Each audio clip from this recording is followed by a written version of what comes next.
아버님, 또 오셨어요? 통장 들여다본다고 돈이 늘어나나요?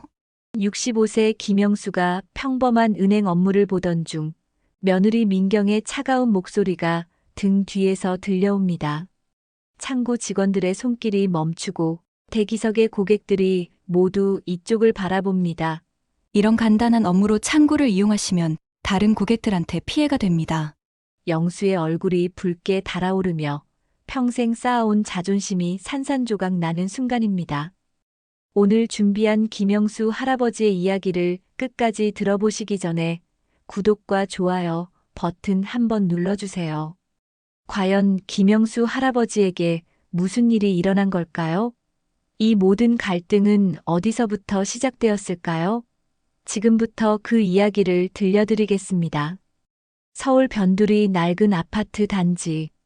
1980년대에 지어진 5층짜리 건물들이 회색빛 하늘 아래 줄지어 서 있습니다. 페인트가 벗겨진 외벽과 녹슨 철제 난간, 곳곳에 금이 간 벽면이 세월의 무게를 고스란히 보여주고 있었죠. 엘리베이터도 없는 이 오래된 건물에서 계단을 오르내리는 것도 이제는 쉽지 않은 일이 되었습니다. 그중 한 동 3층, 좁은 복도 끝 302호에서 65세 김영수가 혼자 살고 있습니다. 새벽 6시, 영수는 어김없이 잠에서 깨어났습니다.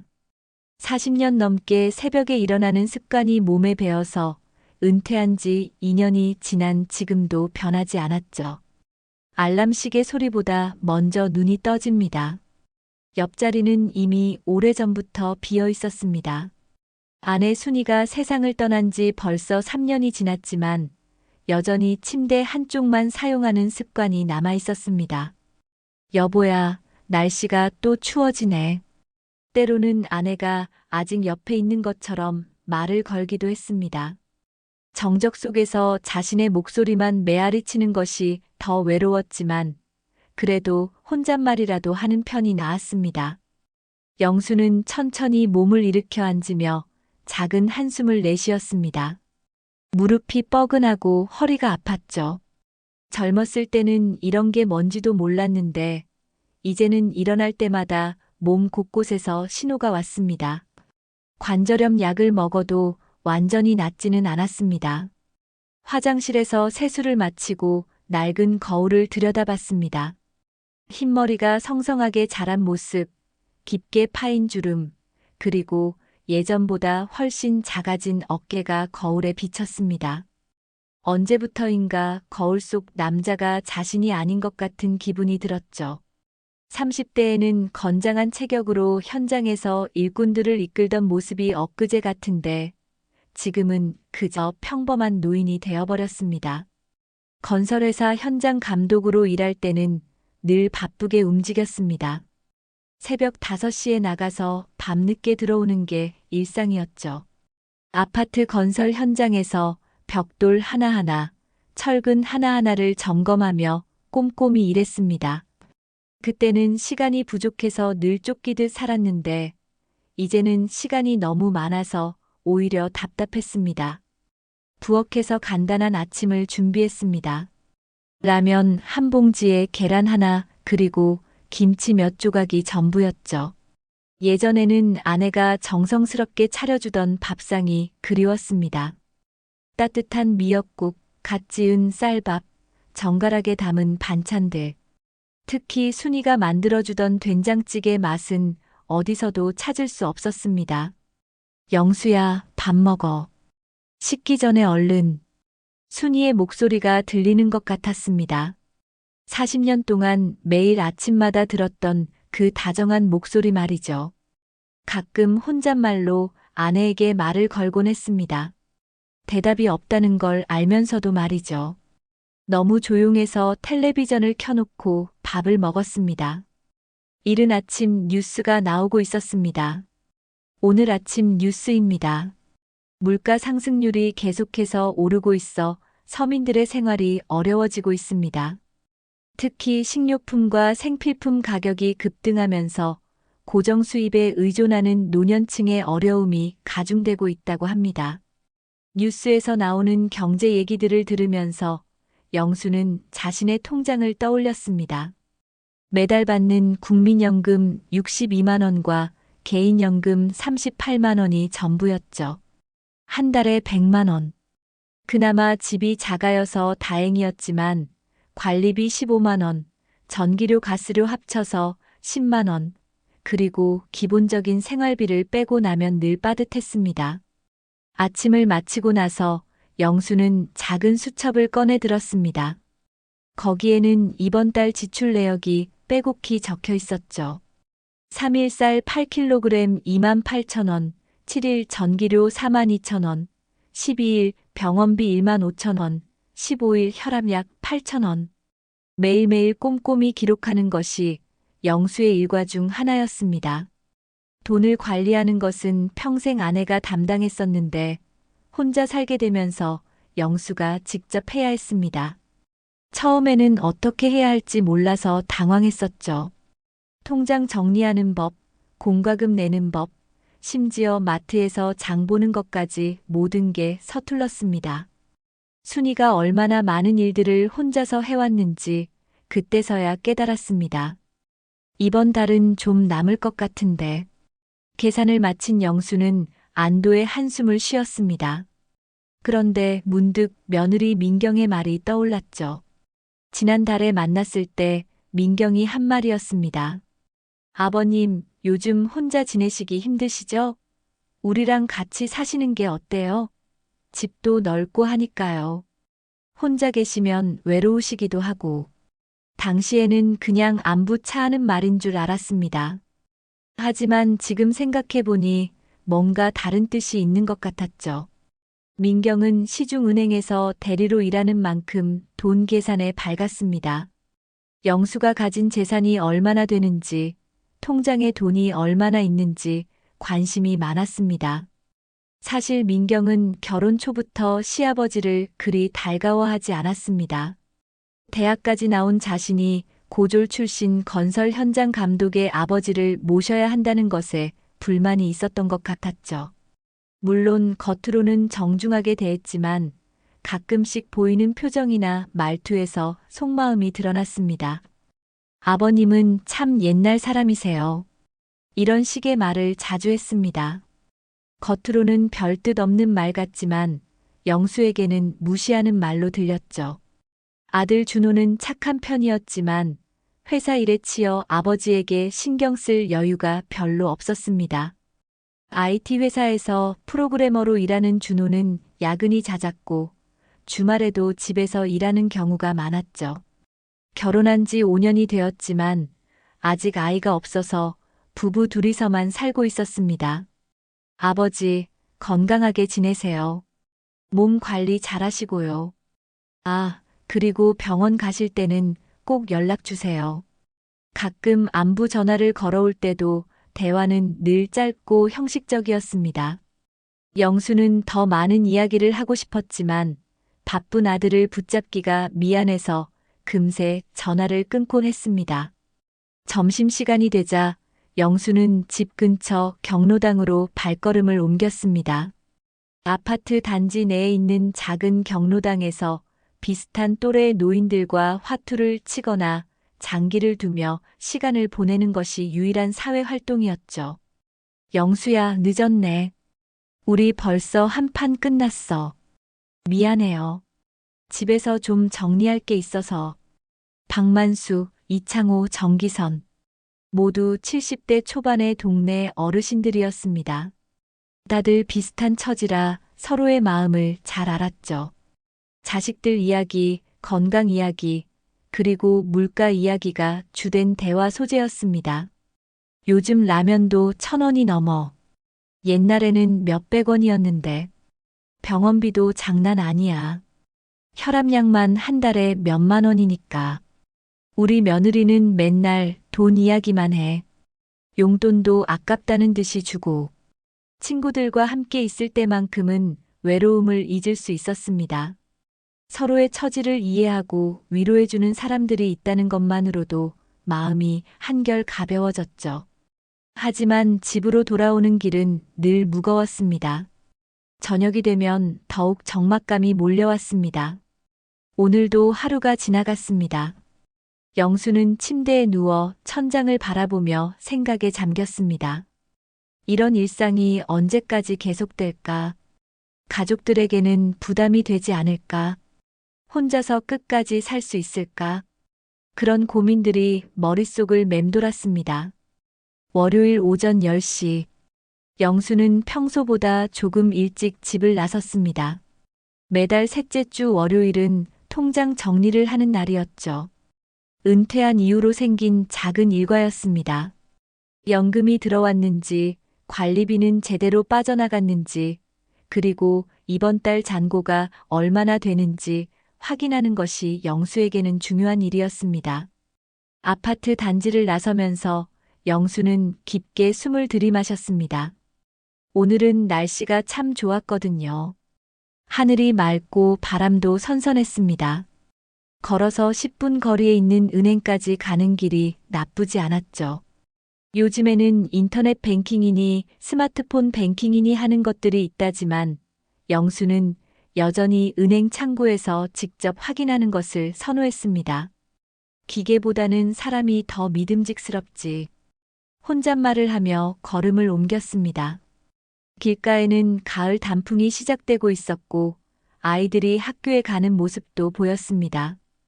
평범한 일상의 풍경이었지만 영수에게는 소중한 순간들이었습니다. 은행 앞에 도착하자 벌써 몇 명의 고객들이 번호표를 뽑고 기다리고 있었습니다. 자동문이 열리면서 시원한 에어컨 바람이 얼굴에 닿았습니다. 영수도 입구 옆에 있는 기계에서 번호표를 뽑았습니다. 47번. 현재 진행 번호는 42번이었으니 조금만 기다리면 될 것 같았습니다. 번호표 뽑으신 고객님께서는 의자에 앉아서 기다려주시기 바랍니다. 자동 안내 방송이 나왔습니다. 영수는 대기 의자에 앉아서 주변을 둘러봤습니다. 젊은 직장인들은 대부분 스마트폰을 만지작거리고 있었고 영수처럼 나이 든 사람들은 가만히 앉아서 차례를 기다리고 있었습니다. 은행 안은 에어컨이 시원하게 틀어져 있어서 더위를 피하기에도 좋았죠. 대기석에서 바라본 은행 내부는 깔끔하게 정리되어 있었습니다. 6개의 창구가 있었고 그중 5개가 운영되고 있었습니다. 창구 직원들은 모두 단정한 유니폼을 입고 친절하게 고객들을 응대하고 있었죠. 43번 고객님, 이번 창구로 오세요. 안내 방송이 나왔습니다. 영수의 차례까지는 조금 더 기다려야 했습니다. 손에 들고 있는 통장을 내려다봤습니다. 낡고 해진 통장이었지만 영수에게는 소중한 것이었습니다. 매달 들어오는 연금이 적지만 그래도 생활할 수 있게 해주는 고마운 존재였거든요. 통장을 펼쳐보니 지난달 거래 내역들이 빼곡히 적혀 있었습니다. 9월 25일 국민연금 입금 62만 원, 9월 25일 개인연금 입금 38만 원, 9월 30일 관리비 자동이체 15만 원. 하나하나 확인하면서 계산해 봤습니다. 44번 고객님, 3번 창구로 오세요. 점점 자신의 차례가 가까워지고 있었습니다. 영수는 신분증을 꺼내서 통장과 함께 준비해 두었습니다. 이런 작은 일상들이 영수에게는 중요한 일과였습니다. 45번, 46번 고객님, 1번, 4번 창구로 오세요. 연달아서 번호가 불렸습니다. 이제 곧 자신의 차례였습니다. 영수는 마음속으로 오늘 확인하고 싶은 것들을 정리했습니다. 이번 달 연금 입금 확인, 자동이체 내역 확인, 그리고 현재 잔고 확인. 47번 고객님, 5번 창구로 오세요. 드디어 영수의 차례가 왔습니다. 5번 창구로 걸어가면서 통장과 신분증을 다시 한번 확인했습니다. 창구 직원은 30대 정도의 여직원이었는데 친절한 미소를 지으며 영수를 맞이했습니다. 안녕하세요, 어르신. 무엇을 도와드릴까요? 안녕하세요. 통장 정리 좀 해주세요. 이번 달 연금이 제대로 들어왔나 확인하고 싶어서요. 네, 알겠습니다. 통장과 신분증 주시겠어요? 직원이 통장과 신분증을 받아서 기계에 넣고 처리하기 시작했습니다. 키보드를 두드리는 소리와 프린터가 돌아가는 소리가 들렸습니다. 영수는 안심하며 기다렸습니다. 이런 일상적인 업무는 언제나 마음을 편하게 해주었거든요. 그런데 갑자기 옆에서 익숙한 목소리가 들렸습니다. 아버님, 여기서 뭐 하세요? 영수가 깜짝 놀라서 고개를 돌려보니 며느리 민경이 서 있었습니다. 깔끔한 네이비색 정장 차림에 은행 직원 명찰을 달고 있었죠. 민경은 이 은행 지점에서 대리로 일하고 있었는데 평소에는 대출 업무를 담당해서 창구에서 마주칠 일이 거의 없었습니다. 아, 민경아. 깜짝이야. 통장 정리하러 왔어. 아버님, 또 오셨어요? 민경의 목소리에는 미묘한 짜증이 섞여 있었습니다. 처음에는 반가운 듯한 표정이었지만 금세 얼굴이 굳어졌습니다. 주변에 다른 고객들과 직원들이 있다는 것을 의식하지 못한 채 계속 말했습니다. 통장 들여다본다고 돈이 늘어나나요? 매달 같은 일을 반복하시네요. 순간 창구 직원의 손길이 멈췄습니다. 키보드를 치던 손이 그대로 공중에 떠 있었죠. 옆 창구의 직원들도 힐끗힐끗 이쪽을 바라봤습니다. 대기석에 앉아있던 다른 고객들까지 고개를 돌려서 무슨 일인가 하는 표정으로 지켜봤습니다. 영수의 얼굴이 순간 붉게 달아올랐습니다. 가슴이 뛰기 시작했고 손바닥에 땀이 났습니다. 목이 메어서 말이 나오지 않았죠. 이런 공개적인 장소에서 며느리에게 이런 말을 들을 줄은 꿈에도 생각하지 못했거든요. 민경아, 그냥. 아니에요, 아버님. 요즘에는 스마트폰으로도 다 확인할 수 있는데 굳이 여기까지 나오실 필요가 없잖아요. 교통비도 들고 시간도 낭비고요. 민경의 목소리가 점점 커졌습니다. 마치 자신이 이 은행의 직원이라는 권위를 내세우는 것 같았죠. 주변의 시선이 더욱 따가워졌습니다. 영수는 창구 직원의 당황한 표정을 보며 더욱 부끄러워졌습니다. 그리고 아버님, 솔직히 말씀드리면 이런 단순한 업무로 창구를 이용하시면 다른 고객들한테도 피해가 됩니다. 저기 보세요. 사람들이 얼마나 많이 기다리고 있는데요. 민경이 대기석을 가리키며 말했습니다. 정말로 여러 명의 고객들이 기다리고 있었고 그들 모두가 이쪽을 바라보고 있었습니다. 어떤 사람들은 수군거리기까지 했죠. 창구 직원이 어색한 분위기를 감지하고 조심스럽게 말했습니다. 고객님, 업무 처리가 완료되었습니다. 통장과 신분증을 내밀면서도 직원의 표정이 어색했습니다. 이런 상황을 어떻게 처리해야 할지 몰라 하는 것 같았죠. 목소리도 평소보다 작고 조심스러웠습니다. 영수는 황급히 통장을 받아들었습니다. 잔고를 확인할 여유도 없었습니다. 그냥 빨리 이 자리를 벗어나고 싶었거든요. 손이 떨려서 통장을 제대로 잡기도 힘들었습니다. 고맙습니다. 영수가 작은 목소리로 인사를 하고 발걸음을 돌리려는 순간 민경이 다시 말했습니다. 아버님, 정말 비효율적이세요. 은행 직원 입장에서 말씀드리는 건데 이런 간단한 업무로 창구를 이용하시면 다른 고객들한테 피해가 됩니다. 요즘 시대에 맞게 사셔야죠. 이번에는 주변에서 웅성거리는 소리까지 들렸습니다. 저 할아버지 며느리가 참 심하네. 공개적으로 저럴 일인가? 아무리 그래도 어른한테 저런 식으로. 나이 드신 분들은 은행 와서 확인하는 게 당연한 건데. 영수는 더 이상 견딜 수가 없었습니다. 꾹 참고 있던 마음이 터져버릴 것 같았지만 그래도 며느리 앞에서 큰 소리를 낼 수는 없었습니다. 그저 조용히 자리를 피하고 싶었죠. 알겠어. 다음부터는 조심하마. 영수가 고개를 숙이며 은행을 나서려고 했습니다. 그런데 민경은 아직 끝나지 않았다는 듯이 뒤따라왔습니다. 은행 입구까지 쫓아와서 계속 말했습니다. 아버님, 솔직히 말씀드리면 준호도 걱정하고 있어요. 혼자 지내시면서 이런저런 실수하실까 봐요. 우리랑 같이 사시는 게 낫지 않을까요? 은행 입구에서 민경의 말이 계속됐습니다.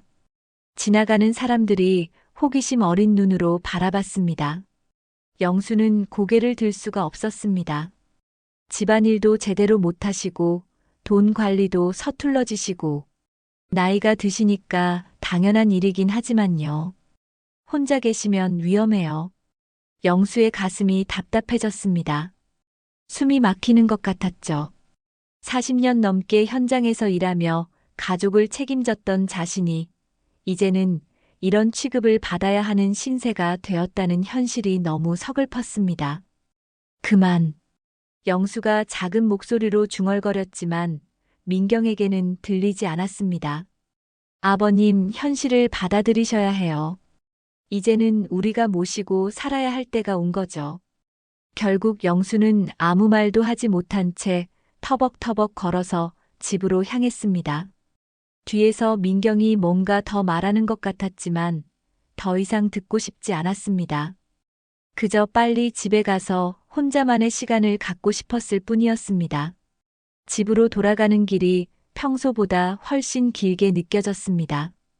영수는 터벅터벅 걸으면서 계속해서 은행에서 있었던 일을 떠올렸습니다. 민경의 날카로운 목소리, 주변 사람들의 시선, 그리고 창구 직원의 당황한 표정까지 모든 것이 생생하게 기억났습니다. 내가 그렇게 창피한 일을 했나? 혼잣말을 하며 고개를 저었습니다. 매달 은행에 가서 통장을 정리하는 것이 그렇게 잘못된 일일까요? 젊은 사람들은 스마트폰으로 다 한다지만 영수 같은 나이에는 직접 확인하는 것이 더 안전하다고 생각했거든요. 아파트 단지에 들어서면서 영수는 깊은 한숨을 쉬었습니다. 오늘 같은 날에는 집이 더욱 쓸쓸하게 느껴졌습니다. 계단을 오르면서 무릎이 아팠지만 마음이 더 아팠습니다. 집 문을 열고 들어가니 고요한 정적이 영수를 맞이했습니다. 텔레비전도 꺼져 있고 시계 소리만 또각또각 들렸죠. 영수는 소파에 털썩 주저앉으며 오늘 있었던 일을 정리해봤습니다. 민경이 말이 틀린 건 아니야. 요즘에는 다들 그렇게 하니까. 그렇게 생각해 보려고 했지만 마음 한구석이 계속 아팠습니다. 공개적인 장소에서 그런 식으로 말할 필요가 있었을까요? 다른 사람들 앞에서 무시당한 기분이 들어서 자존심이 상했습니다. 저녁 시간이 되자 영수는 아들 준호에게 전화를 걸었습니다. 오늘 있었던 일을 말하고 싶었거든요. 벨이 몇 번 울린 후에 준호가 받았습니다. 네, 아버지. 준호야, 바쁘니? 조금 바쁘긴 한데요. 무슨 일이세요? 준호의 목소리에서 피곤함이 느껴졌습니다. 회사에서 야근을 하고 있는 것 같았죠. 영수는 잠시 망설였지만 결국 오늘 있었던 일을 말하기 시작했습니다. 오늘 은행에 갔다가 민경이를 만났는데 영수가 차근차근 상황을 설명했습니다. 어떻게 민경이 나타났는지, 무슨 말을 했는지, 그리고 주변 사람들이 어떻게 반응했는지까지 말하면서도 가슴이 답답해졌습니다.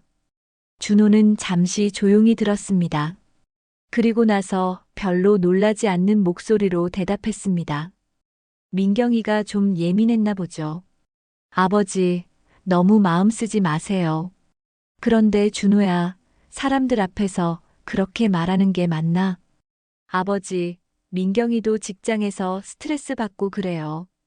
은행 일이 생각보다 힘들거든요. 고객들한테 시달리고 실적 압박도 있고. 준호의 대답이 영수에게는 실망스러웠습니다. 아들이 자신보다는 며느리 편을 드는 것 같았거든요. 그래도 아버지한테 그런 식으로 말하는 건 아버지, 민경이 말도 틀린 건 아니잖아요. 요즘에는 정말 스마트폰으로 다 할 수 있어요.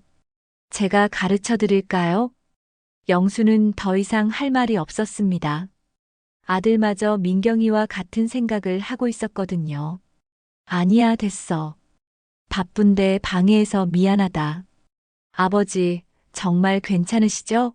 너무 신경 쓰지 마세요. 민경이한테 제가 얘기해 볼게요. 전화를 끊고 나서 영수는 더욱 허탈해졌습니다. 가족들조차 자신을 이해해주지 않는다는 생각이 들었습니다. 준호는 회사 일에 치여서 아버지의 마음을 헤아릴 여유가 없었고, 민경이는 처음부터 시아버지를 부담스러워했습니다. 내가 정말 짐이 되는 건가? 영수는 소파에 기대어 앉으면서 깊은 생각에 잠겼습니다. 은퇴한 후로 이런 일들이 자주 생겼습니다. 젊을 때는 가장으로서 당당했는데, 이제는 늘 눈치를 보며 살아야 했습니다. 저녁을 대충 때우고 나서 영수는 침실로 들어갔습니다. 옷장 앞에 서서 잠시 망설이다가 맨 아래 서랍을 열었습니다. 거기에는 오래된 서류들과 함께 작은 통장 하나가 들어 있었습니다. 이것도 언젠가는 말해야 하는데, 그 통장은 아내 순이가 돌아가시기 전에 만들어둔 특별한 계좌였습니다. 보험금과 영수의 퇴직금 일부를 넣어둔 비상금이었죠. 순이가 병원에 입원해 있을 때 만든 것이었습니다. 영수야, 혹시 모르니까 이 돈은 아무한테도 말하지 말자. 나중에 정말 급할 때 쓰는 거야. 순이의 마지막 말이 귓가에 맴돌았습니다. 그때는 무슨 뜻인지 잘 몰랐는데 지금 와서 생각해보니 순이도 뭔가 예감이 있었던 것 같았습니다. 영수는 통장을 손에 들고 가만히 바라봤습니다. 겉으로 보기에는 평범한 통장이었지만 그 안에는 상당한 금액이 들어 있었습니다. 아내와 함께 평생 모은 돈의 마지막 남은 부분이었죠. 여보야, 이 돈을 어떻게 해야 할까? 아내에게 말을 걸어봤지만 당연히 대답은 없었습니다. 그저 정적만 흘렀을 뿐이었죠. 영수는 통장에 찍힌 숫자들을 바라보며 생각에 잠겼습니다. 매달 받는 연금은 적지만 그래도 그 돈은 아내와 함께 피땀 흘려 모은 소중한 돈이었습니다. 건설 현장에서 더위와 추위를 견디며 일했던 날들, 아내가 새벽같이 일어나서 도시락을 싸주던 모습, 그리고 조금씩 모아가던 그 시간들이 모두 그 통장 안에 담겨 있었습니다. 민경이가 알면 뭐라고 할까? 문득 그런 생각이 들었습니다. 오늘 은행에서 보인 민경의 태도를 생각해보면 이 돈을 알게 되면 분명히 뭔가 말을 할 것 같았습니다. 영수는 통장을 다시 서랍 깊숙이 넣었습니다. 아직은 아무에게도 말할 때가 아닌 것 같았거든요. 하지만 언젠가는 결정을 내려야 할 순간이 올 것이라는 생각이 들었습니다. 침대에 누워서도 영수는 잠이 오지 않았습니다. 오늘 하루 있었던 일들이 계속 머릿속을 맴돌았습니다. 민경의 말, 준호의 반응, 그리고 서랍 속에 숨겨둔 통장까지. 내가 언제까지 이렇게 살아야 할까? 천장을 바라보며 혼잣말을 했습니다. 나이가 들면서 점점 더 작아지는 자신이 싫었습니다. 젊을 때는 당당했는데 이제는 늘 눈치를 보며 살아야 했죠. 그런데 오늘 일을 겪고 나서 뭔가 마음속에 변화가 생기기 시작했습니다. 이대로 계속 참고만 살 수는 없다는 생각이 들었거든요. 서랍 속 통장이 자꾸만 떠올랐습니다. 내 인생을 내가 결정해야지. 작은 목소리로 중얼거리며 영수는 천천히 눈을 감았습니다. 내일은 어떤 하루가 될지, 그리고 앞으로 어떻게 살아갈지에 대한 생각들이 머릿속을 가득 채웠습니다. 며칠이 지났지만 영수의 마음은 여전히 무거웠습니다. 은행에서 있었던 일이 자꾸만 떠올랐고 집에 혼자 있으면 더욱 답답했습니다. 경로당에 가서 친구들과 시간을 보내려고 해도 마음이 편하지 않았죠. 영수야, 요즘 왜 그렇게 풀이 죽어 있어? 경로당에서 만난 박만수가 물었습니다. 화투를 치면서도 영수의 표정이 어둡다는 것을 알아챈 것이죠. 별일 아니야. 그냥 몸이 좀 피곤해서. 영수는 대충 둘러댔지만 실제로는 마음이 아팠습니다. 가족들한테서 인정받지 못한다는 생각이 계속 들었거든요. 나이 들면 다 그래. 우리도 자식들한테 짐이 되지 않으려고 조심해야 해. 친구들의 위로도 별로 도움이 되지 않았습니다. 오히려 자신의 처지를 더욱 실감하게 만들었죠. 집으로 돌아와서 영수는 서랍을 다시 열어봤습니다. 그 특별한 통장이 여전히 거기 있었습니다. 며칠 전부터 자꾸만 그 통장이 신경 쓰였습니다. 이 돈이 정말 내 것일까? 순이와 함께 모은 돈이었지만 이제는 혼자 결정해야 했습니다. 하지만 어떻게 해야 할지 확신이 서지 않았죠. 목요일 오후 영수는 다시 은행에 가기로 했습니다. 이번에는 그 특별한 통장의 정확한 잔고를 확인해 보고 싶었거든요. 오래 방치해 두었는데 혹시 이상한 일은 없었는지 궁금했습니다. 은행에 도착해서 번호표를 뽑았습니다. 이번에는 사람이 별로 없어서 금세 차례가 될 것 같았습니다. 영수는 가슴속에 통장을 넣고 조용히 기다렸습니다. 15번 고객님, 3번 창구로 오세요. 영수의 차례가 왔습니다. 3번 창구로 걸어가면서 주변을 둘러봤습니다. 다행히 민경의 모습은 보이지 않았습니다. 어르신, 무엇을 도와드릴까요? 창구 직원은 20대 후반의 남자 직원이었습니다. 친절한 미소를 지으며 영수를 맞이했죠. 이 통장 좀 확인해 주세요. 오래 사용하지 않아서 잔고가 어떻게 되어 있는지 궁금해서요. 영수가 특별한 통장을 꺼내서 내밀었습니다. 직원이 통장을 받아보더니 잠시 눈을 크게 뜨는 것 같았습니다. 신분증도 함께 주시겠어요? 네, 여기 있습니다. 직원이 통장을 기계에 넣고 처리하기 시작했습니다. 컴퓨터 화면을 보더니 뭔가 확인하는 것 같았죠. 키보드를 두드리는 소리가 평소보다 오래 계속됐습니다. 그런데 갑자기 뒤에서 익숙한 목소리가 들렸습니다. 아버님, 또 오셨네요. 영수가 깜짝 놀라서 뒤를 돌아보니 민경이 서 있었습니다. 이번에는 더욱 차가운 표정이었죠. 민경아. 아버님, 지난번에 말씀드렸잖아요. 이런 일로 계속 은행에 오시면 안 된다고.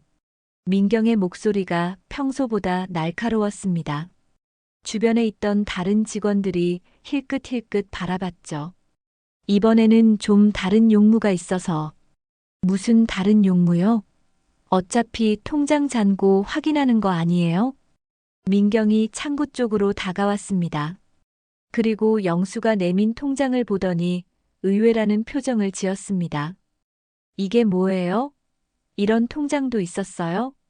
그냥 예전에 만들어둔 거야.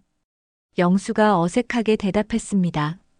민경의 시선이 예리해졌죠. 아버님, 우리한테 말씀 안 하신 계좌가 또 있었던 거예요?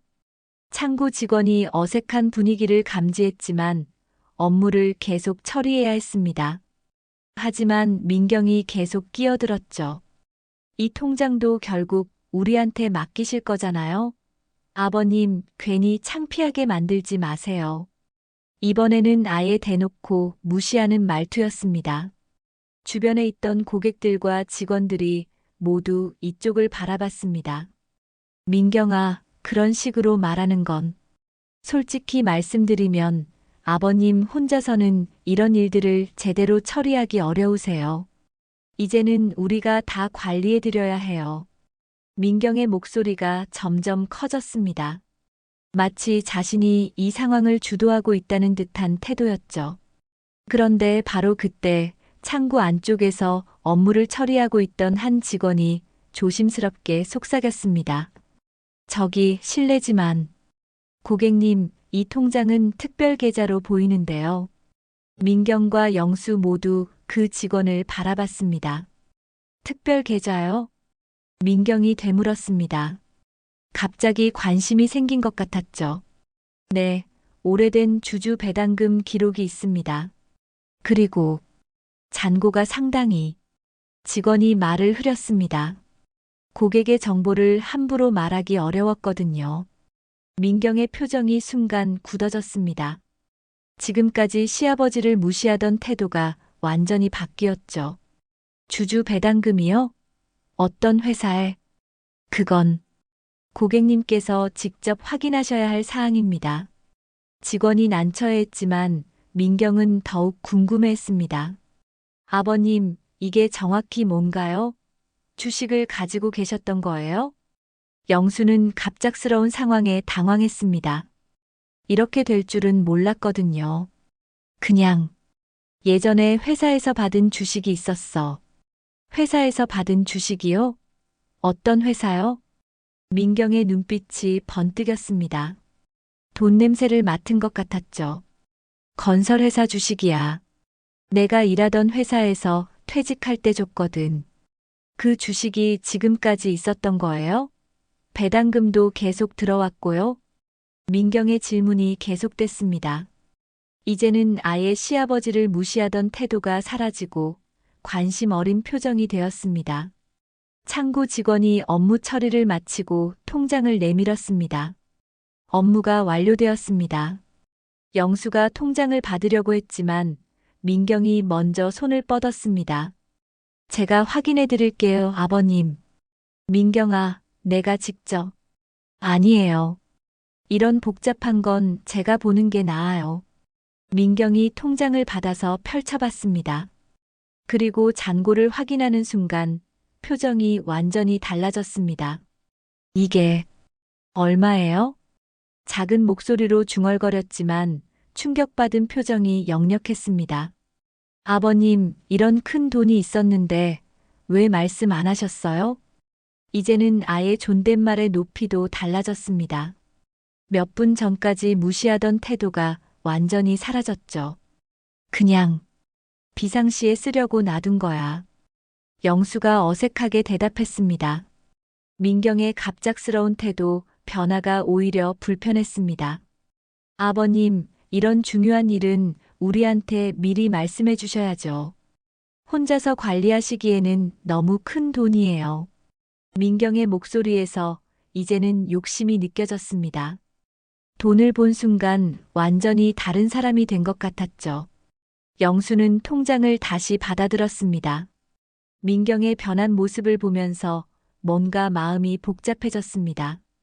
집에 가서 천천히 얘기하자. 네, 그럼 저녁에 집으로 가겠습니다. 준호도 함께 와야겠어요. 민경의 말에서 이미 계획이 있다는 것이 느껴졌습니다. 영수는 왠지 모를 불안감이 들었습니다. 저녁 7시가 되자 영수의 집 초인종이 울렸습니다. 영수가 문을 열어보니 준호와 민경이 함께 서 있었습니다. 평소보다 일찍 퇴근한 준호의 얼굴에는 피곤함이 역력했지만 민경의 표정은 사뭇 달랐습니다. 오후에 은행에서 보았던 그 흥분된 기색이 아직도 남아 있었죠. 들어와라. 영수가 문을 열어주며 말했습니다. 거실로 들어선 준호는 소파에 앉으면서 작은 한숨을 쉬었습니다. 아버지, 오늘 하루 어떻게 지내셨어요? 그냥 평소와 같지. 너는 일이 많았나 보구나. 네, 프로젝트 마감이 다가와서 좀 바빴어요. 하지만 민경은 안부 인사를 나눌 여유가 없었습니다. 소파에 앉자마자 바로 본론으로 들어갔죠. 당신 아버님이 숨긴 돈이 있더라고요. 준호가 깜짝 놀라서 민경을 바라봤습니다. 숨긴 돈이요? 무슨 말씀이세요? 오늘 은행에서 우연히 만났는데 우리가 몰랐던 통장을 또 가지고 계시더라고요. 민경의 목소리에는 분명한 불만이 섞여 있었습니다. 마치 영수가 무슨 잘못을 한 것처럼 말하고 있었죠. 준호는 어리둥절한 표정으로 아버지를 바라봤습니다. 아버지, 이게 무슨 말이에요? 다른 통장이 또 있으셨던 거예요? 영수는 잠시 침묵했습니다. 이런 식으로 얘기가 시작될 줄은 몰랐거든요. 민경의 공격적인 태도가 부담스러웠습니다. 아니, 그게. 아버님, 왜 우리한테 말씀 안 하셨어요? 가족끼리 이런 중요한 걸 숨기시면 어떻게 해요? 민경이 영수의 말을 끊고 따지듯 물었습니다. 목소리가 점점 날카로워졌죠. 준호는 상황을 파악하려고 애썼습니다. 잠깐만요. 민경아, 차근차근 설명해줘요. 정확히 뭘 발견한 거예요?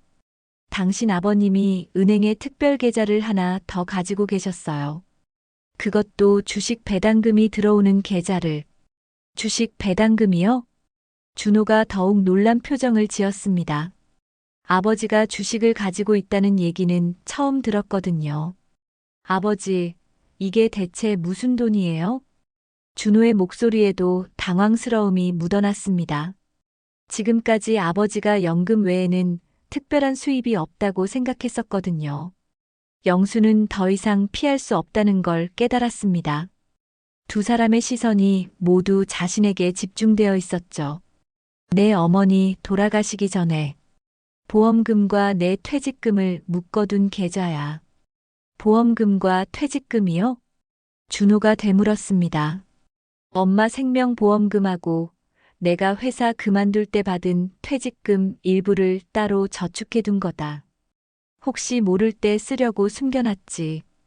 영수의 설명을 들은 민경의 눈빛이 번뜩였습니다. 탐욕이 역력히 드러났죠. 얼마나 되는데요?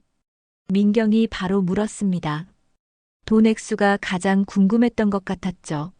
민경아, 그런 식으로 물어보는 건. 준호가 아내를 제지하려 했지만 민경은 개의치 않았습니다. 아니에요. 이건 중요한 문제라고요. 가족이 함께 알아야 할 일이잖아요. 민경이 영수를 다시 바라봤습니다. 아버님, 정확히 얼마나 되는 돈이에요? 영수는 대답하기 망설였습니다.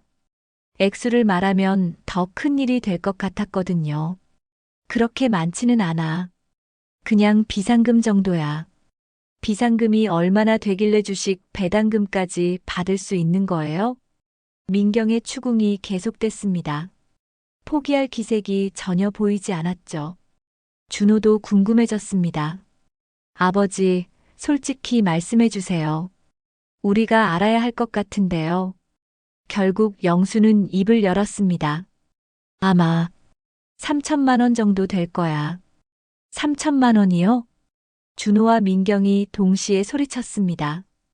예상보다 훨씬 큰 금액이었거든요.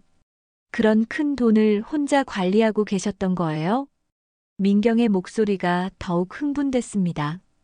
아버님, 이건 정말 위험한 일이에요. 나이 드신 분이 그런 큰 돈을 혼자 관리하시면 사기당할 수도 있고 실수할 수도 있어요. 나는 아직 정신이 멀쩡해. 영수가 조금 화가 난 목소리로 대답했습니다.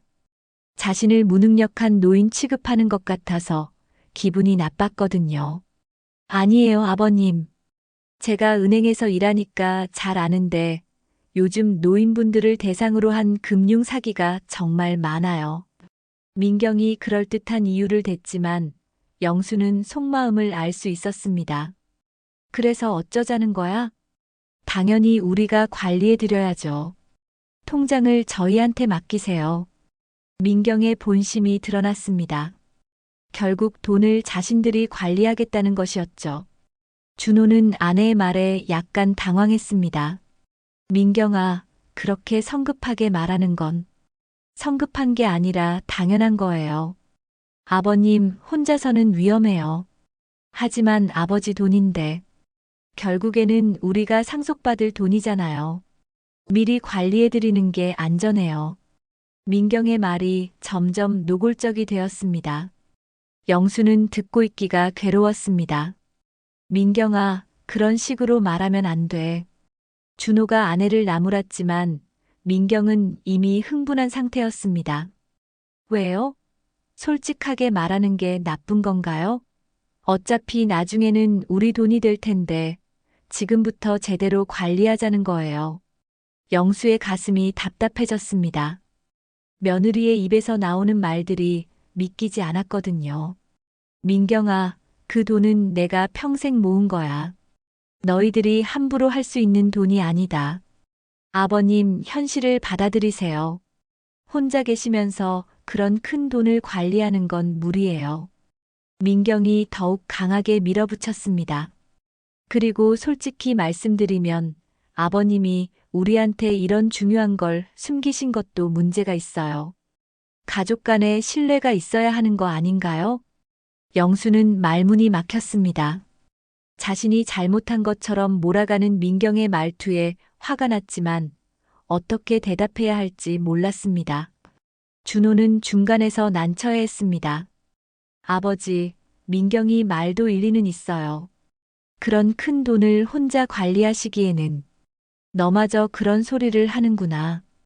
영수의 목소리에 실망감이 묻어났습니다. 아들마저 며느리 편을 든다는 생각이 들었거든요. 아니에요, 아버지. 걱정해서 하는 말이에요. 걱정이라. 영수는 쓴웃음을 지었습니다. 정말 자신을 걱정해서 하는 말인지 의심스러웠습니다. 민경은 기회를 놓치지 않고 계속 말했습니다. 아버님, 이제는 우리가 모시고 살아야 할 때가 온 것 같아요. 혼자 계시면서 이런 일들을 처리하시기에는 너무 위험해요. 그래서 어쩌자는 거냐? 저희 집으로 오셔서 함께 사세요. 그리고 재산 관리는 저희가 해드릴게요. 민경의 진짜 목적이 드러났습니다. 영수를 자신들이 통제할 수 있는 상황으로 만들겠다는 것이었죠. 영수는 갑자기 숨이 막히는 것 같았습니다. 이런 식으로 자신의 자유를 빼앗으려 한다니 믿을 수가 없었습니다. 민경과 준호가 돌아간 후 집안은 다시 정적에 휩싸였습니다. 현관문이 닫히는 소리가 유난히 크게 들렸죠. 영수는 소파에 그대로 앉아서 멍하니 천장을 바라봤습니다. 방금 전까지 벌어진 일들이 마치 악몽 같았습니다. 며느리와 아들이 자신의 돈을 관리하겠다고 하고 함께 살자고 했던 그 말들이 귓가에 계속 맴돌았죠. 3천만 원이라.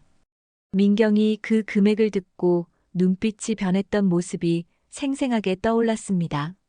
마치 보물을 발견한 사람처럼 흥분했던 표정, 그리고 갑자기 친절해진 말투까지. 모든 것이 돈 때문이었습니다. 영수는 천천히 일어나서 거실을 둘러봤습니다. 낡은 소파, 오래된 텔레비전, 그리고 벽에 걸린 가족 사진들. 모든 것이 평범했지만 영수에게는 소중한 추억들이었습니다. 하지만 이제 이 모든 것들을 포기하고 아들 집으로 가야 하는 걸까요? 내가 그렇게 무능해 보이나? 혼잣말을 하며 고개를 저었습니다. 65세라는 나이가 그렇게 늙은 건가요? 아직은 정신도 멀쩡하고 몸도 그럭저럭 건강한데 왜 모든 사람들이 자신을 어린아이 취급하는 걸까요? 은행에서 통장 정리하는 것도 문제가 되고 자신의 돈을 관리하는 것도 위험하다고 하니까요. 영수는 천천히 침실로 향했습니다. 복도를 걸으면서 벽에 걸린 사진들을 하나씩 바라봤습니다. 준호가 어릴 때 찍은 사진, 가족여행 갔을 때의 모습, 그리고 순이와의 결혼 사진까지. 행복했던 시절의 기억들이 모두 그 안에 담겨 있었죠. 침실에 들어서자 침대 옆 작은 서랍장 위에 놓인 아내 순이의 사진이 눈에 들어왔습니다. 결혼 30주년 때 찍었던 사진이었죠. 두 사람 모두 환하게 웃고 있는 모습이 정말 행복해 보였습니다. 그때만 해도 이런 일이 생길 줄은 꿈에도 몰랐을 텐데요. 여보야, 내가 어떻게 해야 할까? 사진 속 순이에게 말을 걸었습니다. 대답이 없다는 걸 알면서도 말이죠. 오늘 같은 날에는 아내가 특히 그리웠습니다. 순이가 살아있었다면 이런 일이 생겼을까요? 며느리가 감히 시어머니 앞에서 그런 식으로 말할 수 있었을까요? 영수는 침대에 앉아서 오늘 있었던 일들을 차근차근 정리해봤습니다. 민경이 은행에서 보인 태도, 집에 와서 한 말들, 그리고 아들 준호의 반응까지. 모든 것이 돈 때문이었습니다. 돈을 알기 전과 후의 태도가 완전히 달랐거든요. 당신 아버님이 숨긴 돈이 있더라고요. 민경의 첫마디가 다시 떠올랐습니다. 숨긴 돈이라니. 마치 자신이 무슨 나쁜 일을 한 것처럼 표현했죠. 비상금으로 저축해둔 것이 그렇게 잘못된 일인가요? 아버님, 현실을 받아들이세요. 그리고 마지막에 한 말까지.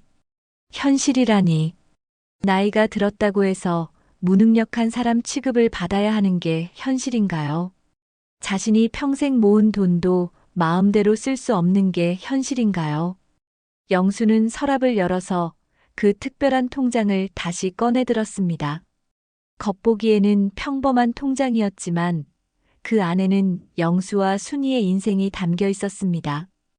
두 사람이 함께 흘린 땀과 눈물, 그리고 미래에 대한 희망까지 모든 것이 들어 있었죠. 이 돈을 모으려고 얼마나 고생했는데. 건설 현장에서 땀 흘리며 일했던 날들이 떠올랐습니다. 한여름 섭씨 40도가 넘는 뜨거운 태양 아래서도, 한겨울 영하 10도 추위에 떨면서도 꾸준히 일했죠. 안전모를 쓰고 안전벨트를 매고서 높은 곳에서 작업하는 것이 얼마나 위험했는지 모릅니다. 순이도 마찬가지였습니다. 새벽 5시에 일어나서 영수의 도시락을 싸주고 밤늦게 들어오는 남편을 위해 따뜻한 밥을 준비해 두었죠. 겨울에는 전기료를 아끼려고 내복을 여러 겹 입고 지냈고, 여름에는 에어컨 대신 선풍기만 틀고 견뎠습니다. 우리가 얼마나 아껴가며 살았는데, 외식 한 번 제대로 하지 못하고 새 옷 한 벌 사는 것도 한참 고민하면서 조금씩 모았던 돈이었습니다. 준호가 대학에 다닐 때도 등록금을 마련하느라 허리띠를 졸라맸죠. 친구들이 여행을 간다고 해도 돈이 없어서 포기했던 적이 한두 번이 아니었습니다. 라면으로 끼니를 때우고 버스비를 아끼려고 걸어서 다니고 옷도 오래 입고 신발도 밑창이 다 떨어질 때까지 신었습니다. 그렇게 한 푼 한 푼 모아서 만든 돈이었는데 이제 와서 자기들이 관리하겠다고 하니까요. 그런데 이제 와서 자기들이 관리하겠다고? 영수의 마음속에 분노가 일어났습니다. 자신들은 한 푼도 보태지 않고서는 돈만 보면 눈을 반짝이는 모습이 역겨웠습니다. 특히 민경의 변한 모습은 정말 충격적이었죠. 결국에는 우리가 상속받을 돈이잖아요. 민경이 한 말이 다시 떠올랐습니다. 상속받을 돈이라니. 영수가 아직 살아있는데 벌써 상속 얘기를 하다니 믿을 수가 없었습니다. 여보, 내가 잘한 걸까? 애들이 다 돈만 보고 사네. 순이의 사진을 바라보며 중얼거렸습니다. 과연 자신이 지금까지 제대로 살아온 걸까요? 자식들을 잘못 키운 건 아닐까요? 아니면 세상이 너무 각박해진 걸까요? 그런데 문득 자신도 문제가 있었다는 생각이 들었습니다. 은퇴한 후로 너무 소극적으로 살아왔던 것 같았거든요. 늘 자식들 눈치를 보고 민경의 말에 상처받으면서도 제대로 대응하지 못했습니다. 내가 너무 의존적으로 살았나? 영수는 자신을 돌아봤습니다. 아내가 돌아가신 후로 아들 부부에게 의지하려고만 했던 것 같았습니다. 외로움을 달래려고, 그리고 나이가 들어가는 불안감 때문에 자식들에게 매달렸던 건 아닐까요? 경로당에서 친구들과 시간을 보내는 것 외에는 별다른 취미도 없었고, 새로운 사람들을 만나려는 노력도 하지 않았습니다. 그저 하루하루를 버텨나가는 것이 전부였죠. 이젠 내가 내 힘으로 결정해야겠다. 영수의 마음속에 새로운 결심이 생겼습니다. 더 이상 자식들의 눈치를 보며 살 수는 없다는 생각이 들었거든요. 65세가 그렇게 늙은 나이인가요?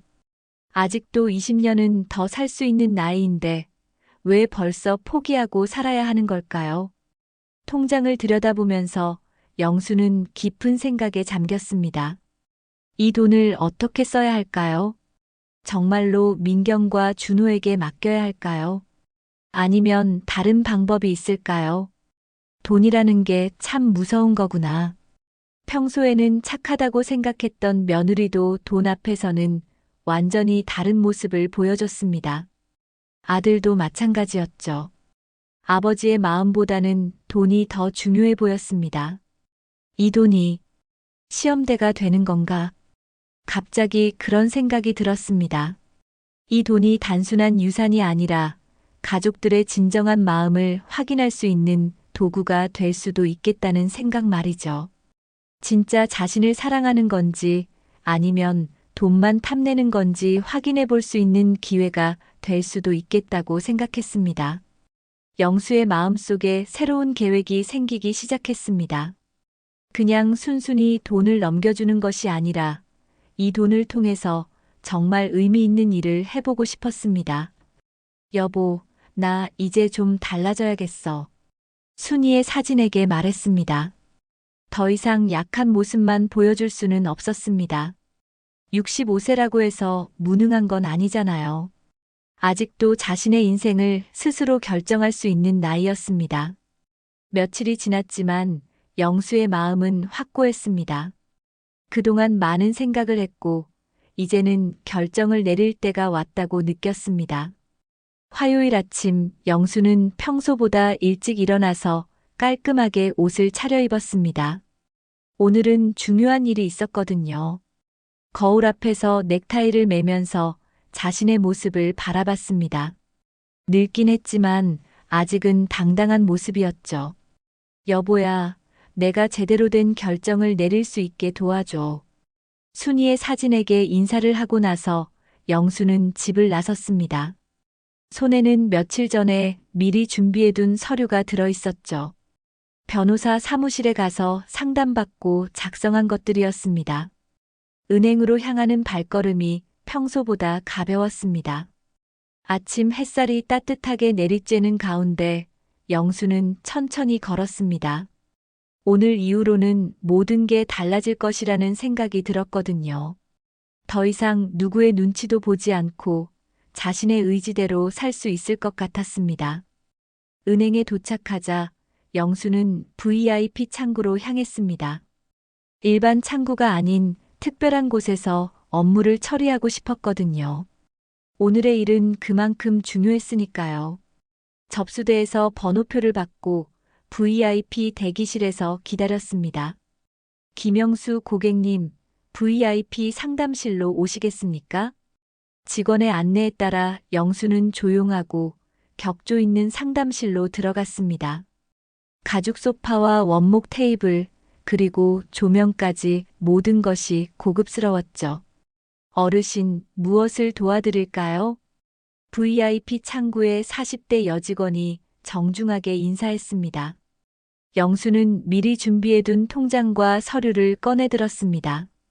이 계좌와 관련해서 중요한 업무를 처리하려고 합니다. 가족들이 곧 올 예정이니까 잠시 기다려주세요. 네, 알겠습니다. 커피라도 드시겠어요? 고맙습니다. 영수가 따뜻한 커피를 마시며 기다리고 있는데 상담실 밖에서 익숙한 목소리가 들렸습니다. 김영수 씨 가족분이신가요? VIP 상담실에서 기다리고 계십니다. 곧 문이 열리면서 민경과 준호가 들어왔습니다. 둘 다 약간 숨이 찬 것으로 보아 서둘러 온 것 같았죠. 아버지, 갑자기 왜 은행에 오셨어요? 말씀도 안 하시고. 준호가 다가오며 물었습니다. 표정이 약간 당황스러워 보였죠. 중요한 일이 있어서 왔어. 너희들한테 말하고 싶은 게 있거든. 영수의 목소리가 평소보다 단단했습니다. 며칠 전과는 완전히 다른 모습이었죠. 민경이 VIP 상담실을 둘러보더니 직원에게 다가갔습니다. 저기 죄송한데요. 시아버님이 여기서 무슨 업무를 하려고 하시는 거예요? 고객님의 개인정보는 말씀드리기 어렵습니다. 직원이 예의 바르게 대답했지만 민경은 포기하지 않았습니다. 아니에요. 저는 이 은행 직원이라고요. 2층 대출팀에서 일하는 박민경 대리예요. 그렇다고 하셔도 고객님의 동의 없이는 업무 내용을 말씀드릴 수 없습니다. 그때 영수가 나섰습니다. 괜찮습니다. 어차피 가족들한테 말하려고 부른 거니까. 영수가 직원에게 고개를 끄덕이자 민경은 더욱 궁금해했습니다. 아버님, 대체 무슨 일이세요? 이런 고급진 곳까지 와서. 앉아라. 중요한 얘기가 있다. 영수의 말에 준호와 민경이 상담실 소파에 앉았습니다. 밖으로는 다른 고객들과 직원들이 지나다니는 모습이 보였죠. 민경이 가방에서 서류 뭉치를 꺼내들었습니다. 아버님, 저희가 미리 준비해 온 게 있어요. 계좌 명의를 저희 앞으로 바꾸는 서류예요. 명의를 바꾸라고? 네, 아버님 혼자서는 위험하니까 저희가 관리해드리는 게 좋을 것 같아서요. 법무사한테 가서 정식으로 작성한 거예요. 민경이 서류를 VIP 창구 직원에게 내밀었습니다. 이 서류대로 처리해 주세요. 고령자 재산 관리 위임 서류입니다. 창구 직원이 서류를 받아보더니 내용을 확인했습니다. 그리고 영수를 바라봤죠. 고객님, 이 서류에 동의하시는 건가요? 그 순간 영수는 자신이 미리 준비해둔 다른 서류를 꺼내들었습니다. 아니요. 저는 다른 결정을 했습니다. 민경과 준호가 깜짝 놀라서 영수를 바라봤습니다. 아버님, 무슨 말씀이세요? 영수는 차분하지만 확고한 목소리로 말했습니다. 이 돈은 사회복지재단에 기부하겠습니다. 기부요? 민경이 소리쳤습니다. 상담실 밖에 있던 다른 고객들이 이쪽을 바라봤죠. 네, 나보다 더 힘든 노인들을 위해 쓰는 게 맞다고 생각합니다. 영수가 미리 준비해둔 기부 위임장을 창구 직원에게 내밀었습니다. 아버님, 정신 나갔어요? 그런 큰 돈을 왜 기부해요? 민경의 목소리가 점점 커졌습니다. 상담실이 방음이 되어 있다고 해도 밖에서 들릴 정도였죠. 민경아, 목소리 좀 낮춰라. 준호가 아내를 제지했지만 민경은 이미 흥분한 상태였습니다. 안 돼요. 그건 우리 돈이라고요. 3천만 원이에요. 3천만 원. 우리 돈이라고. 영수의 목소리에 날이 서기 시작했습니다. 언제부터 내 돈이 너희 돈이 되었나? 결국에는 상속받을 돈이잖아요. 당연히 우리 돈이죠. 민경이 본심을 드러내며 소리쳤습니다. 이제는 체면도 버리고 솔직하게 말하고 있었죠. 그때 상담실 밖이 조용해졌습니다. VIP 라운지에 있던 다른 고객들과 직원들이 모두 이쪽을 바라보고 있었거든요. VIP 창구 직원이 조심스럽게 말했습니다. 고객님, 기부 절차를 진행하시겠습니까? 네, 진행해 주세요. 영수가 확고하게 대답했습니다. 그 순간 은행 지점장이 직접 상담실로 들어왔습니다. 이런 큰 금액의 기부는 특별한 경우였거든요. 어르신, 정말 훌륭한 결정을 하셨습니다. 50대 남성인 지점장이 영수에게 깊이 인사했습니다. 요즘 같은 시대에 이런 아름다운 마음을 가지신 분을 뵈니 정말 감동입니다. 저희 은행에서도 기부 절차를 최대한 신속하게 처리해드리겠습니다. 밖에 있던 직원들도 모두 고개를 숙여 인사했습니다. VIP 라운지에 있던 다른 고객들도 박수를 치기 시작했죠. 어르신 정말 대단하세요. 저런 분이 진짜 어른이시네요. 가족들은 뭐 하는 거예요? 할아버지를 말리지도 않고. 사람들의 반응이 다양했습니다. 하지만 대부분 영수의 결정을 지지하는 분위기였죠. 민경은 완전히 당황했습니다. 얼굴이 하얗게 질렸고 손이 떨리고 있었습니다. 아니에요. 이건 말이 안 돼요. 아버님, 다시 생각해 보세요. 제발. 민경아, 이제 그만해. 준호가 아내를 말렸지만 민경은 받아들일 수 없었습니다. 당신은 왜 그래요? 그 돈이면 우리 집도 바꿀 수 있고, 아이 낳으면 육아비도 되고, 차도 바꿀 수 있어요. 민경의 말에 영수는 씁쓸하게 웃었습니다. 역시 그런 생각이었구나.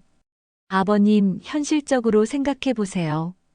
기부는 좋은 일이지만 가족이 우선이죠. 현실적으로 영수가 민경을 똑바로 바라봤습니다. 내가 40년 넘게 현장에서 일하며 모은 돈을 현실적으로 생각하라고? 그런 뜻이 아니라 너는 한 번이라도 내 마음을 생각해 본 적이 있나? 영수의 목소리에 깊은 서운함이 묻어났습니다. 은행에서 나를 무시하고 집에서도 무능력한 늙은이 취급하면서 이제 와서 돈만 보고 달라지는구나.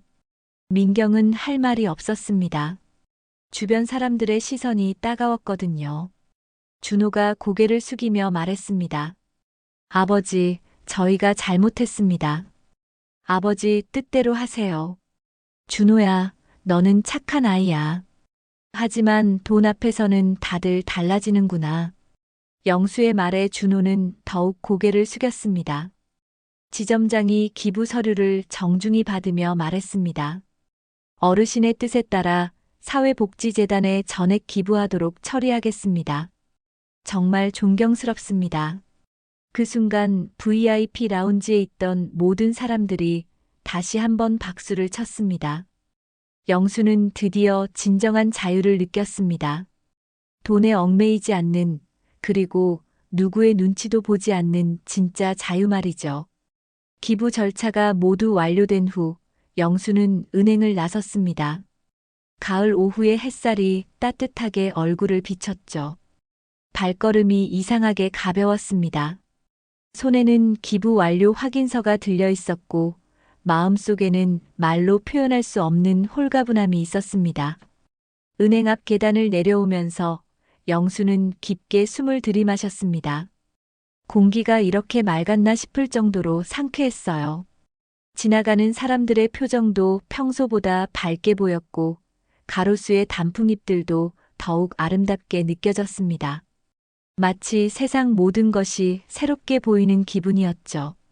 뒤에서 준호와 민경이 따라왔지만 영수는 뒤돌아보지 않았습니다. 이제는 더 이상 그들의 눈치를 볼 필요가 없었거든요. 자신의 결정에 확신이 있었습니다. 65년 인생에서 가장 당당한 순간이었어요. 아버지, 잠깐만요. 준호가 뒤에서 불렀습니다. 목소리에 당황스러움과 후회가 섞여 있었죠. 영수는 걸음을 멈추고 천천히 돌아봤습니다. 아들의 얼굴에는 복잡한 감정이 어려 있었어요. 뭐야? 정말 후회 안 하세요? 3천만 원이나 되는 돈인데요. 준호의 목소리에는 복잡한 감정이 섞여 있었습니다.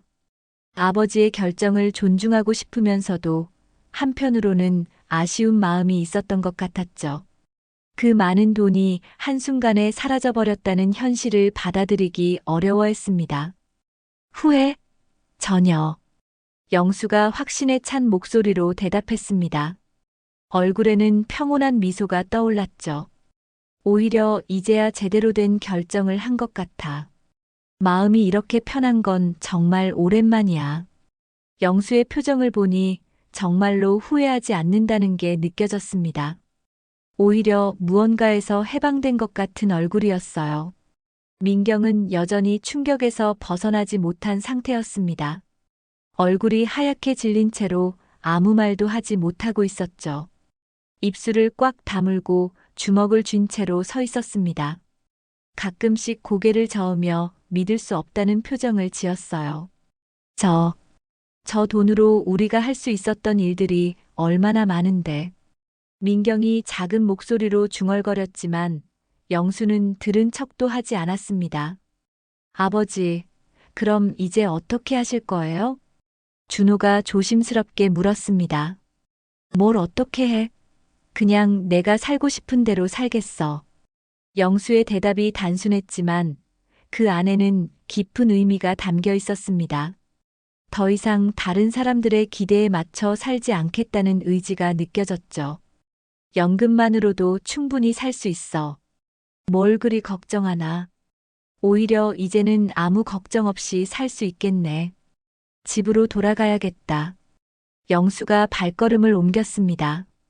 준호는 잠시 망설이다가 따라왔지만 민경은 그 자리에 그대로 서 있었습니다. 마치 다리에 힘이 빠진 것처럼 말이죠. 집으로 가는 길에 준호가 조심스럽게 말했습니다.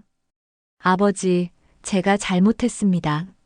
민경이 말에만 귀 기울이고 아버지 마음은 헤아리지 못했어요.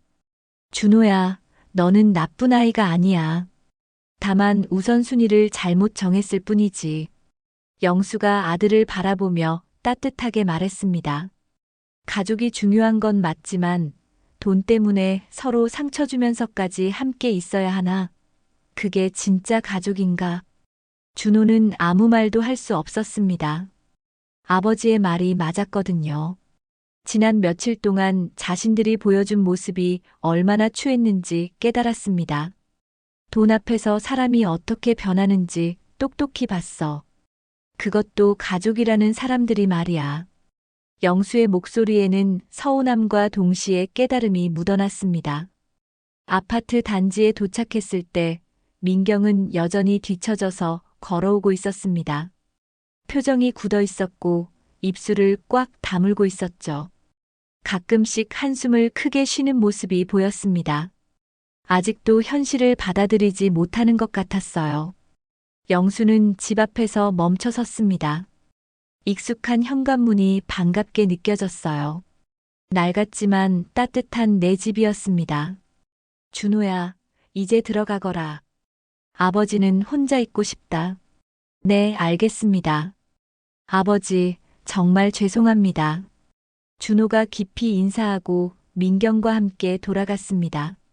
민경은 끝까지 한마디도 하지 않았죠. 등을 돌려서 걸어가는 뒷모습이 초라해 보였습니다. 영수는 집 문을 열고 들어갔습니다. 늘 그랬듯이 고요한 정적이 그를 맞이했지만 오늘은 그 정적이 전혀 외롭게 느껴지지 않았습니다. 오히려 평온했죠. 마치 오랫동안 찾던 안식처에 도착한 기분이었어요. 현관에서 신발을 벗으면서도 기분이 좋았습니다. 이제는 정말로 자유로워졌다는 생각이 들었거든요. 거실 창문을 활짝 열었습니다. 가을 바람이 시원하게 들어왔고 저녁 햇살이 방 안을 따뜻하게 비쳤습니다. 먼지가 햇살에 반짝이며 춤추는 모습도 아름다워 보였어요.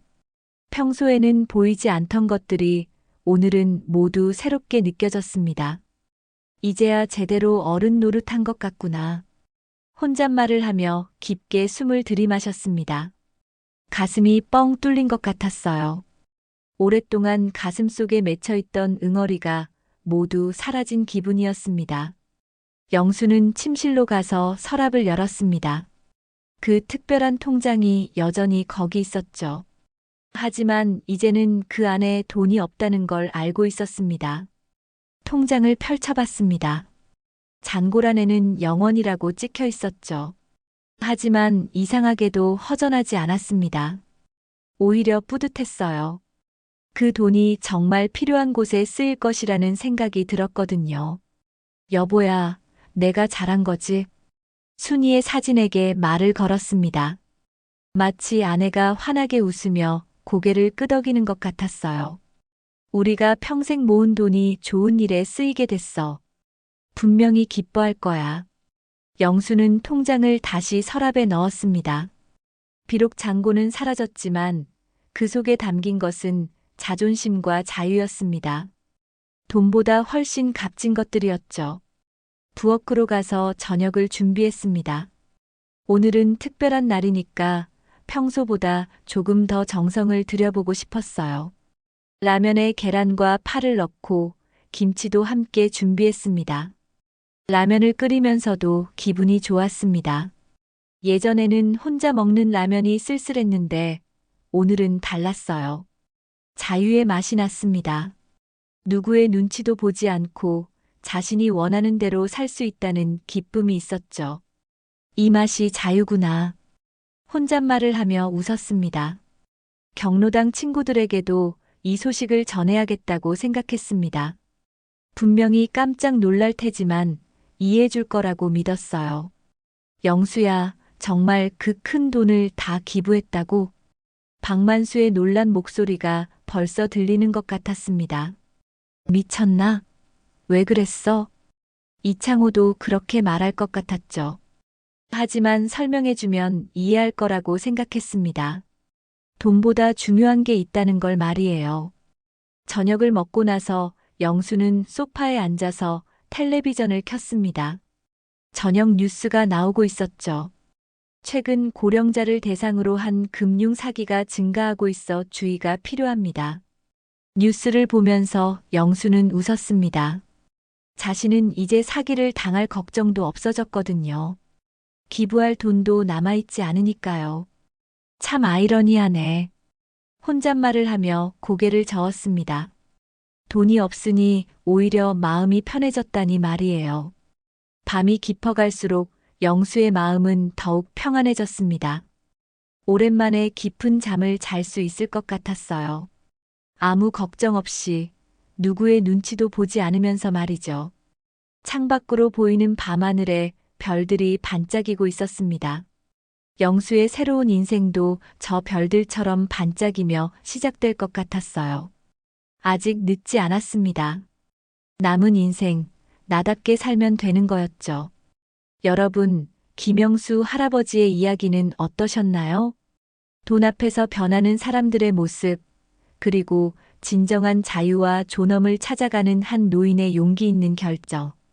이 이야기는 우리 모두에게 많은 것을 생각하게 해줍니다. 나이가 들었다고 해서 무능력한 것이 아니고 돈보다 중요한 가치들이 분명히 존재한다는 것 말입니다. 이 이야기가 감동적이셨다면 구독과 좋아요 버튼 꼭 눌러주시고 댓글로 여러분의 생각과 경험도 들려주세요. 여러분의 이야기도 누군가에게는 큰 위로와 힘이 될 수 있습니다. 다음 영상에서도 마음 따뜻해지는 이야기로 찾아뵙겠습니다. 오늘도 시청해주셔서 감사합니다.